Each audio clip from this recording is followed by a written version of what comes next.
Desde 2009, o Judiciário traça as metas nacionais que resultam de acordo entre os presidentes dos tribunais para acelerar e aperfeiçoar a justiça brasileira. Estas metas são votadas e aprovadas tradicionalmente no Encontro Nacional do Poder Judiciário, promovido pelo CNJ. E tem como base os dados do relatório Justiça em Números, que retrata a realidade do judiciário. Entre os diversos desafios propostos, a celeridade processual aparece como tema predominante. As metas e preocupações do judiciário são temas do debate entre o jurista André Ramos Tavares, a consultora jurídica da TV Justiça, Gisele Reis, e os convidados Maria Tereza Willi, conselheira do CNJ, e Valfrido Vardi, presidente do Instituto para a Reforma das Relações entre Estado e Empresa. Vamos começar o programa de hoje falando sobre as metas do judiciário. Gisele, essas metas representaram um verdadeiro marco, não é, no engajamento do Poder Judiciário com relação à sua própria realização das funções essenciais, não é mesmo? Sim, André, um marco importante, até porque são por meio dessas metas que o Poder Judiciário ele firma um compromisso, né, perante a própria sociedade no sentido de prestar um serviço mais célere, mais eficaz, de qualidade, visando, sem dúvida, o aperfeiçoamento da prestação jurisdicional.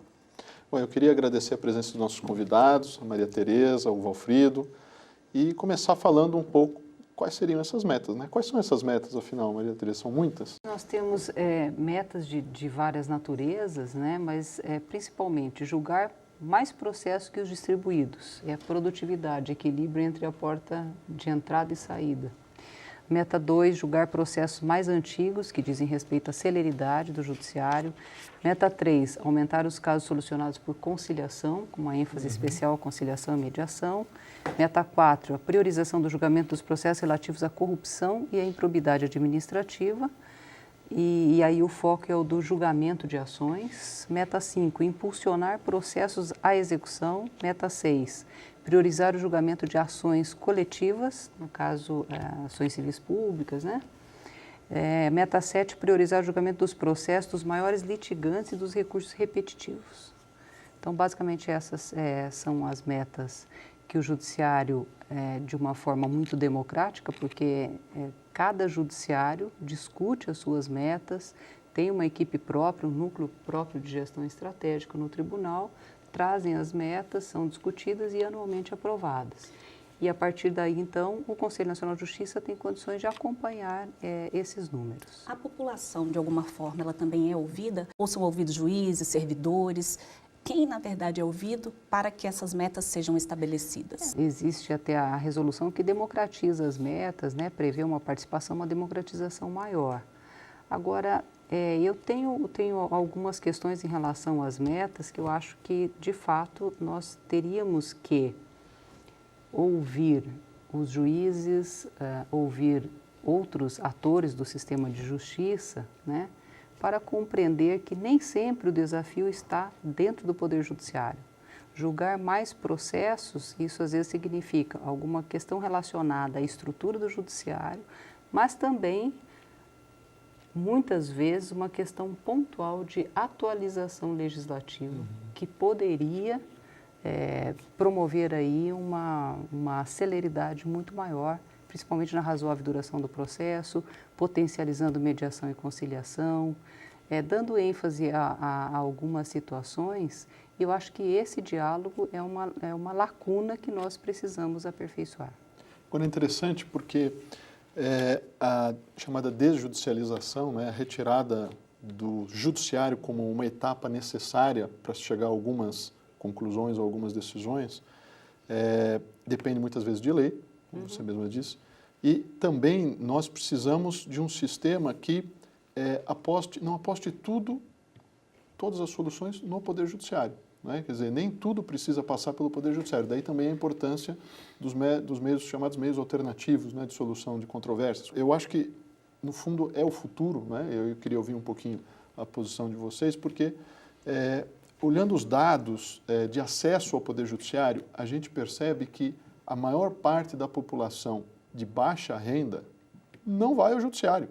Quer dizer, hoje nós temos metas que procuram enfatizar a produtividade, a redução, né, da taxa de congestionamento do Poder Judiciário, né, desafogar o Poder Judiciário. Agora, se a gente percebe que quem mais vai ao judiciário são aqueles que têm mais dinheiro, que têm mais condições econômicas, e as pessoas com menor condição econômica preferem, isso até foi uma pesquisa realizada conjunto com o IBGE, não é?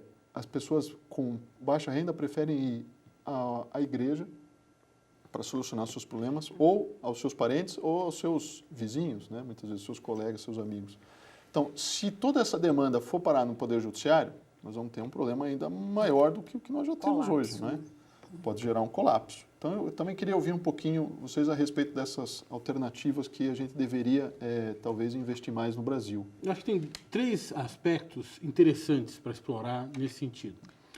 O primeiro é o treinamento de advogados. O advogado tem um treinamento na escola de direito, na faculdade de direito, que é majoritariamente dirigido para o litígio. O bom advogado é aquele que combate bem e que ganha o litígio. Nós temos que ter uma mentalidade, uma cultura de mediação, uma cultura de conciliação e ensinar os advogados a agregarem valor e ganharem por não levar a causa ao judiciário, né? Isso precisa ser concebido como produto, como serviço no mercado de advocacia, de serviços jurídicos. E tem a ver com a educação, né? Sim, não há dúvida. E treinamento, né? Porque fazer mediação, todo mundo acha que sabe fazer mediação, conciliação é uma coisa. E uma mudança de paradigma também, né? Como não há você está esclarecendo. Não há dúvida. E é uma coisa que requer treinamento. Mas tem 2 outros elementos que se resumem a um só, que é o custo de litigar. Eu gostaria de ver, quero ver os números, a empiria em relação à reforma trabalhista e em relação às custas de sucumbência do novo Código de Processo Civil. Acho que nós não temos hoje condição de antever muita coisa, mas imagino que nós tenhamos uma resposta de diminuição de litígios por conta do aumento dos custos do litígio, de um modo geral, né? Acredito que isso deva fomentar outras técnicas de aumento de custo progressivo para litigar, sobretudo para camadas da população que têm mais acesso, que têm mais renda. É perfeitamente esse o caminho. E, inclusive, o Conselho Nacional de Justiça ele é composto por 4 comissões. E tem uma das comissões, que é a Comissão de Acesso à Justiça, que é presidida pela conselheira da Audice, ela está retomando um diálogo, né? Tem o conselheiro que é indicado pela OAB, que participa do CNJ, o conselheiro Valdetário, esteve outro dia conversando, olha, nós precisamos pensar, porque existe um termo de cooperação entre CNJ e Conselho Federal da OAB, nós precisamos pensar justamente de ampliar essas hipóteses aqui de conciliação e mediação, dialogar com outras instituições, precisamos talvez pensar em propor na graduação, né, um programa específico para alunos, formando-os para conciliação, mediação e arbitragem, cursos de pós-graduações, núcleos de práticas jurídicas, câmaras de conciliação e arbitragem. Então, enfim, eu acho que o judiciário tem o seu papel, mas ele não dá conta de solucionar todos os litígios. Então, nós temos que ampliar essa seara. No extrajudicial, acho que esse trabalho aqui da Justiça em Números, né, que anualmente é publicado pelo Conselho Nacional de Justiça, aqui na parte final ele traz um resumo muito interessante. Talvez esses temas mais demandados, cada ramo da justiça, em cada órgão do judiciário, pudesse ser um ponto de partida interessante. De que forma os magistrados entendem que a atualização legislativa pontual em determinadas legislações poderia contribuir para conferir maior celeridade e contribuir para a razoável duração do processo, né? Como é que eles poderiam, eles próprios, imaginarem um anteprojeto a ser discutido, inclusive no âmbito do CNJ, e como o CNJ, a presidência do CNJ, no caso a ministra Carmen Lúcia, né, ela anualmente tem encaminhado o relatório anual justamente à Câmara dos Deputados, ao Senado, né, ao Poder Legislativo. Eu imagino que nesse relatório anual se poderiam contemplar essas sugestões vindas da própria magistratura, vindas também de outros órgãos, a partir dessas demandas por classes mais recorrentes no judiciário.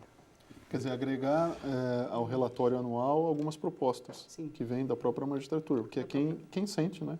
quem sente no Qual que é dia o a problema? dia e tem condições de apontar para o legislativo, porque a gente discute muito essa questão da judicialização da política, politização do judiciário.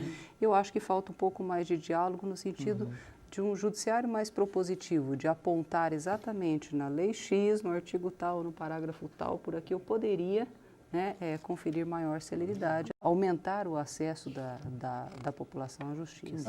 Aí é uma questão de colaboração, é o diálogo institucional que deve existir. Deve ter um diálogo entre o judiciário, que é quem sofre, quem conhece hoje melhor do que ninguém os dados e o que eles significam na prática, porque esse foi um dos grandes legados do CNJ, é a gente passar a ter dados que não existiam antes. A gente agora consegue mapear e saber quais são os problemas, onde eles se localizam, quais são os principais, exatamente, os principais tribunais que estão à frente de determinados assuntos. Então, eu acho que isso precisa, talvez, um passo adiante, não é isso? Um passo a mais, não é, Valfrido?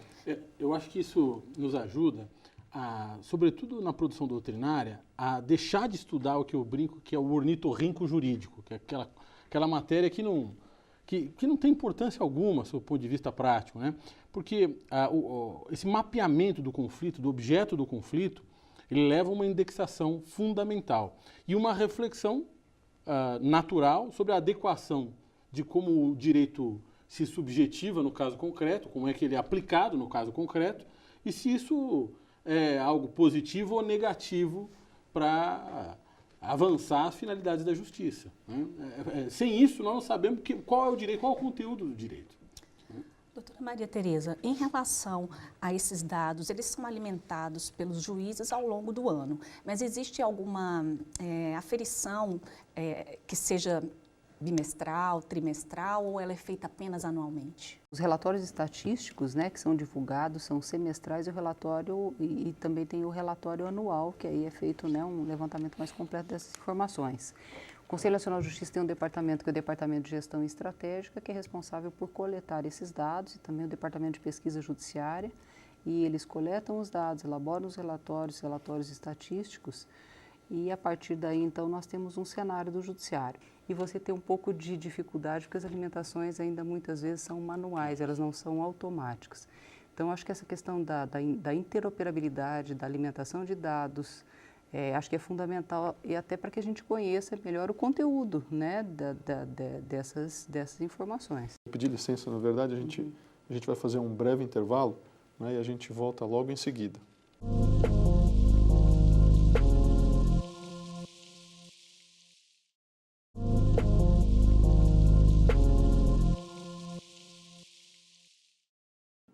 O Reflexões está de volta. Hoje o debate é sobre as metas e preocupações do Poder Judiciário.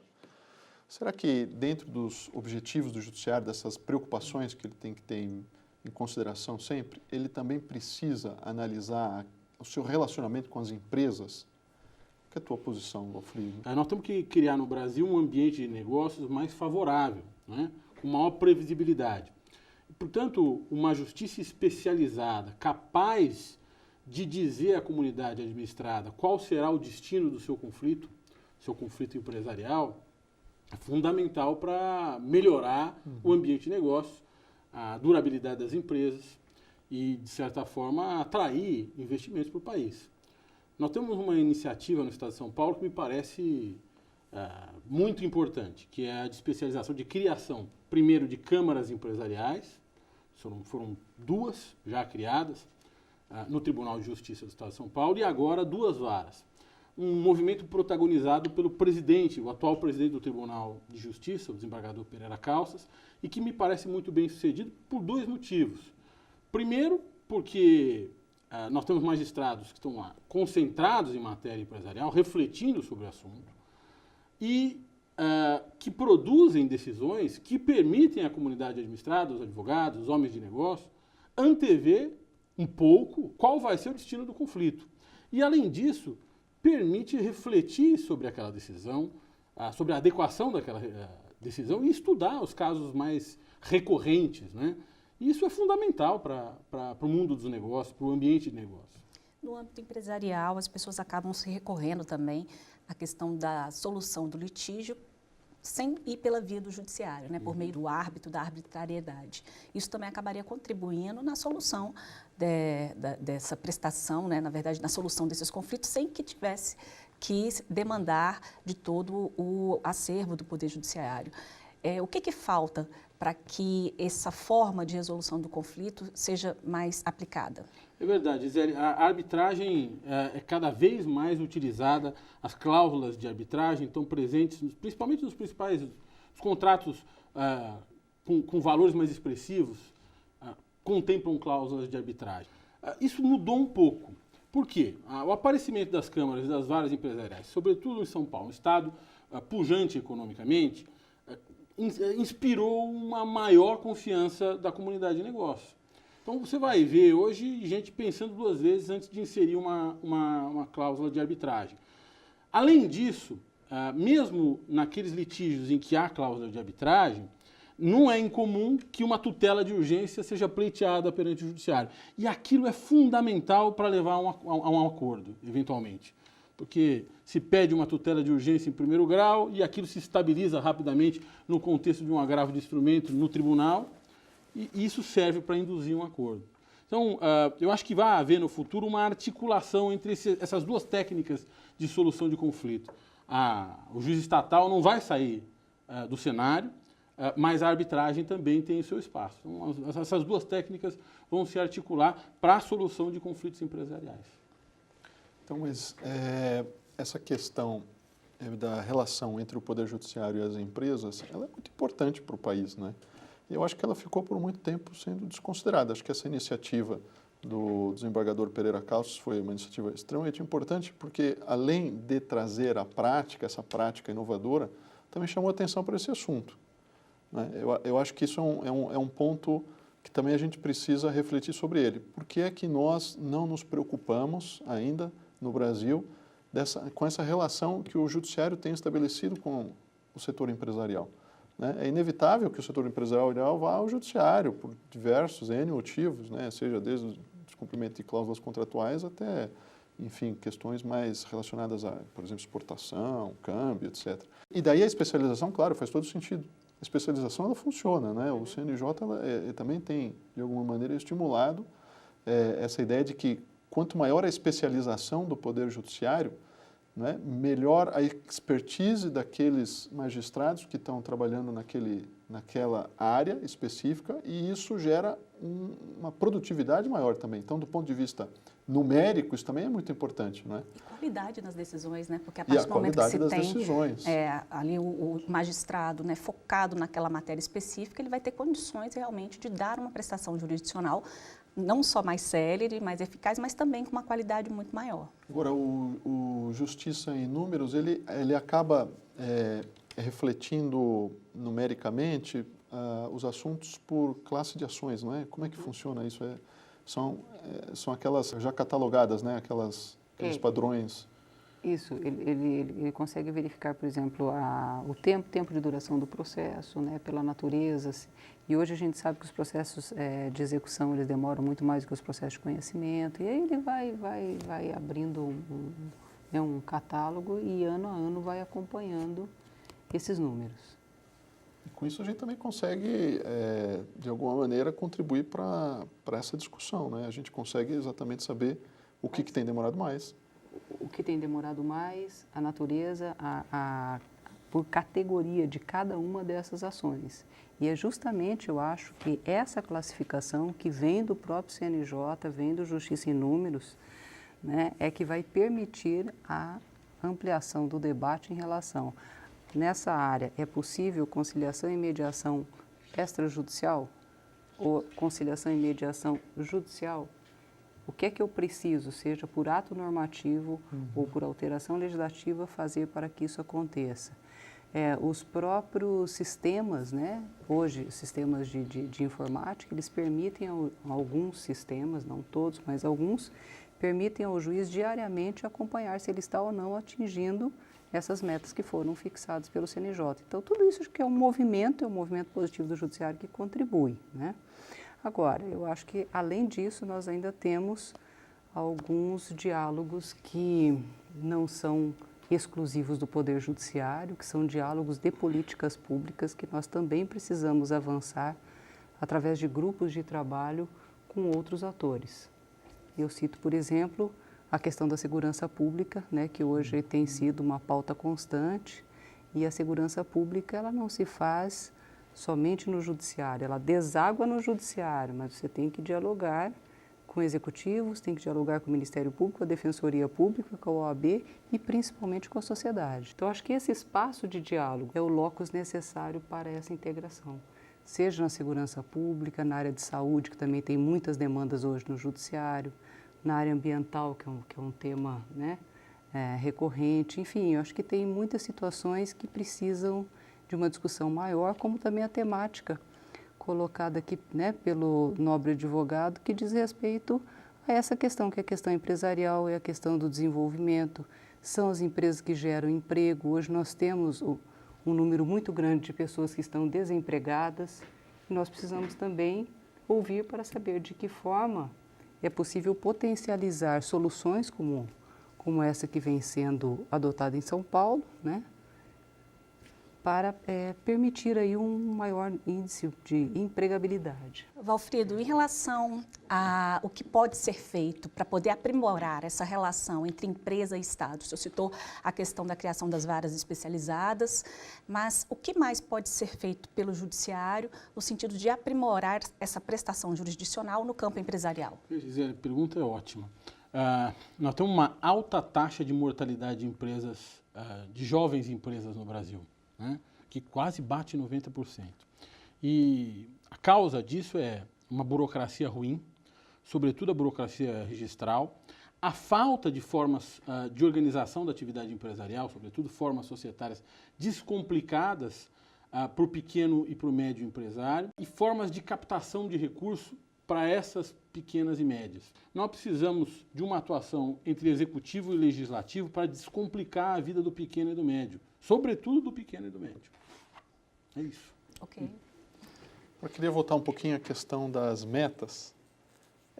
O cumprimento de metas, desde o início, ele sempre foi criticado porque ele poderia, de alguma maneira, atrapalhar a qualidade da prestação jurisdicional. Houve sempre, desde que a gente acrescentou a celeridade na Constituição, sempre houve essa preocupação, né? Como equacionar, o ponto de equilíbrio é muito difícil entre você obter uma prestação judicial célere, que é o que a sociedade sempre deseja, né? É um clamor popular, sempre tem uma decisão mais rápida possível, e, ao mesmo tempo, conjugar isso com uma qualidade que é a que se espera de um poder judiciário sério, né? Um poder judiciário preocupado com não apenas oferecer decisões, mas decisões boas, né? Como é que isso está sendo visto hoje em dia? São metas, né, que vêm historicamente sendo construídas, vão sendo repetidas, são cobradas. Cada poder judiciário tem lá um núcleo de planejamento estratégico, mas o diálogo entre esse núcleo e os magistrados ainda não tem sido restrito, pelo menos aqueles com quem eu tive essa experiência. Eu acho que exige-se uma maior participação, sim, do Poder Judiciário, da magistratura e dos servidores. Hoje nós temos um déficit grande de número de magistrados, 4.000 e poucos magistrados é o número do déficit, de servidores, então, passa aí de 40.000 servidores. Então, a gente tem hoje dificuldade de pessoal, você tem a PEC que trata do ajuste fiscal, você tem política remuneratória, né, que tem toda uma discussão em cima disso. Talvez fosse o caso de se criar alguma coisa vinculado à eficiência, lato sensu, princípio da eficiência. O juiz que consegue atender às metas, mas talvez essas metas precisem ainda de alguns indicadores diferentes que devem ser propostos pela própria magistratura. E indicadores que permitam racionalizar, diminuir o trabalho do juiz.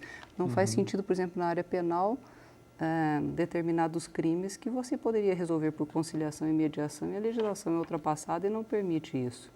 Na própria área ambiental, né, tem algumas questões que você poderia resolver.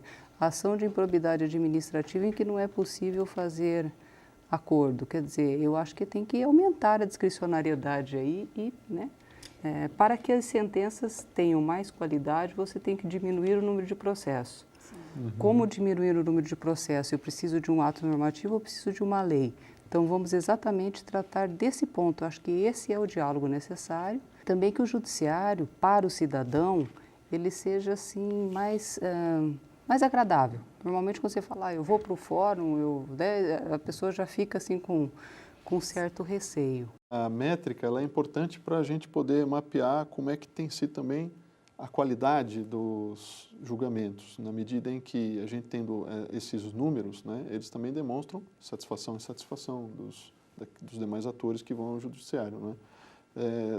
Valfrido, a tua posição acerca disso se alinha? Eu concordo plenamente com o que disse a doutora Maria Tereza, nesse sentido, porque somente criando novas metas ou novas métricas, nós vamos poder aferir satisfação melhor. Né? A empiria funciona desse jeito. Né? Para você usar a estatística, nós precisamos criar metas qualitativas, não apenas metas quantitativas. Eu concordo em gênero, número e grau. O programa chegou ao fim. Eu queria agradecer a presença da consultora da TV Justiça, Gisele Reis. É sempre um prazer, André. Agradecer a presença da Maria Tereza, muito obrigado. E do Valfrido Vardi, muito obrigado pela presença de ambos. E eu agradeço também a você que acompanhou o nosso programa. Se quiser rever o Reflexões, acesse tvjustiça.jus.br. Não deixe também de conferir o nosso novo canal no YouTube, TV Justiça Oficial. Até o próximo programa.